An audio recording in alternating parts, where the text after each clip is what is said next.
Assalamualaikum warahmatullahi wabarakatuh. Students, today we will discuss trigonometric functions. What is trigonometric functions and what is the domain and range of trigonometric functions? असल में basically जो trigonometric function है ये हमारे पास एक circle से आते हैं। जब हम एक सर्कल ड्रा करते हैं वाई एक्सिस और एक्स एक्सिस में, तो कहते हैं कि अगर इसका ये रेडियस जो है ये मूव करना शुरू कर दे सर्कल पर, तो फॉर एग्जांपल ये अगर यहाँ पर आ जाए मूव करता करता फर्स्ट क्वाड्रेंट में, ये फॉर एग्जांपल यहाँ पर आ गया और यहाँ से मैं इस पर परपेंडिकुलर ड्रा करूँ, तो ये जो मेरे पास ट्राइंगल बनती है इसमें जो भी रिलेशन होते हैं उसको मैं साइन थीटा, कोस थीटा और टेन थीटा के ज़रिए डिस्कस करता हूँ। ये मेरे पास साइन थीटा होता है परपेंडिकुलर ओवर हाइपोटेनियस, और इस तरह cos theta base over hypotenuse, और इस तरह टेन थीटा जो मेरे पास होता है परपेंडिकुलर ओवर बेस। तो इसको मैं डिस्कस करता हूँ। तो यहाँ पर ये मेरे पास बेसिकली इस रिलेशन से ट्रिग्नोमेट्रिक फंक्शंस आते हैं। अब मैं देखता हूँ इनकी डोमेन और रेंज।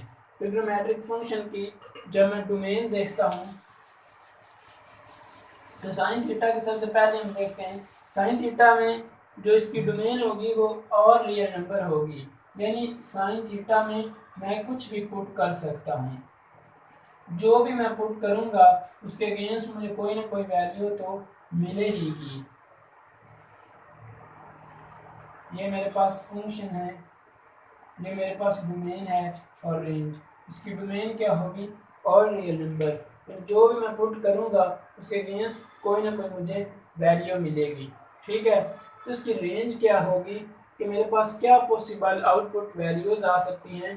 तो इसकी रेंज होगी -1 to 1, यानी जो भी मेरे पास वैल्यू आएगी वो इनके दरमियान होगी और ये इंक्लूड होंगे। ठीक है, इसके बाद मैं cos थीटा को देखता हूँ तो वो भी ऐसे ही सेम है। इसकी डोमेन भी और रियल नंबर है और इसकी रेंज जो है वो भी -1 और 1 के दरमियान रहती है। ठीक है, ये दोनों तो इजी हैं। इसके बाद मैं देखता हूँ tan थीटा को। tan थीटा मेरे पास, इसकी मैं डोमेन अगर निकालना चाहूँ तो tan थीटा मेरे पास क्या आता है? Sine theta over cos theta. तो मैं देखना चाहता हूँ कि यहाँ पर मेरे पास cos थीटा जो है वो ज़ीरो नहीं होना चाहिए, तो वो वैल्यूज़ मेरे पास की डोमेन होंगी। तो cos थीटा कहाँ कहाँ पर मुझे ज़ीरो वैल्यूज़ नहीं देता वो वैल्यू मैं लूँगा।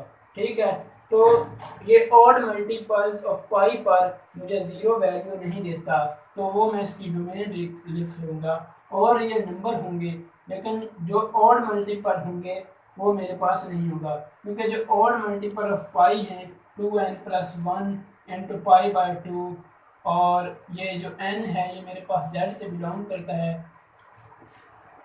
ये मेरे पास की डोमेन होगी। ठीक है, जब मैं इसके रेंज की बात करता हूँ तो जो भी मैं वैल्यू इसमें पुट करता हूँ उसके अगेंस्ट मुझे कोई ना कोई रियल नंबर मिल जाता है। ठीक है, तो इसकी रेंज क्या होगी? और रियल नंबर।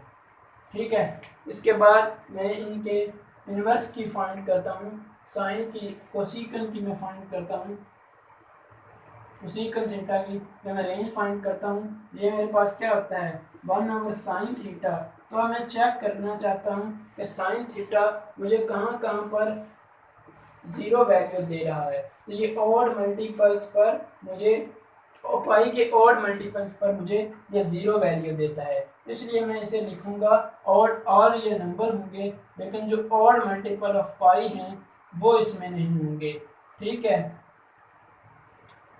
और जब मैं इसकी रेंज की बात करता हूँ तो ये थोड़ा ट्रिकी है, इसको समझने की ज़रूरत है कि कोसेकन थीटा की रेंज क्या होगी। तो मेरे पास क्या होता है? 1/sin theta. तो साइन थीटा की रेंज मेरे पास क्या है? -1 से 1 है। तो ये मेरे पास क्या आएगी रेंज? ये मेरे पास वैल्यू शामिल नहीं होंगी कोसेकन में, बाकी ये मेरे पास इंटरवल आ जाएगा और ये भी इंटरवल आ जाएगा। तो मैं इसे क्या लिखूंगा, minus infinity to minus one, ये वन जो है ये शामिल होगा, और मैं इसकी रेंज क्या लिखूंगा, वन से प्लस इन्फिनिटी, ये वन भी इसमें इंक्लूड होगा। ठीक है, ये मैंने देख ली कोसेकन की। इसके बाद मैं देखूंगा सीकन की। ये क्या आता है, वन ओवर कॉस थीटा, और कॉस थीटा मेरे पास कहाँ कहाँ पर जीरो वैल्यू दे रहा था, कहाँ कहाँ पर ये डिफाइन नहीं था, ये मेरे पास ऑड मल्टीपल ऑफ पाई पर डिफाइन नहीं था, इसलिए इसकी रेंज में क्या लिखूंगा, और ये नंबर होंगे एक्सेप्ट ऑड मल्टीपल ऑफ पाई, क्योंकि ऑड मल्टीपल ऑफ पाई पर कॉस थीटा जो है वो डिफाइन नहीं होता, इसलिए मैं इसे ऐसे लिखूंगा। ठीक है, और इसकी रेंज क्या होगी, वन ओवर कॉस थीटा, और कॉस थीटा की रेंज क्या है, माइनस वन और वन, और इसमें भी मेरे पास ये वैल्यूज नहीं शामिल होंगे, बाकी ये इंटरवल भी मेरे पास आ जाएगा और ये इंटरवल भी, इसलिए इसकी रेंज भी सेम ही होगी।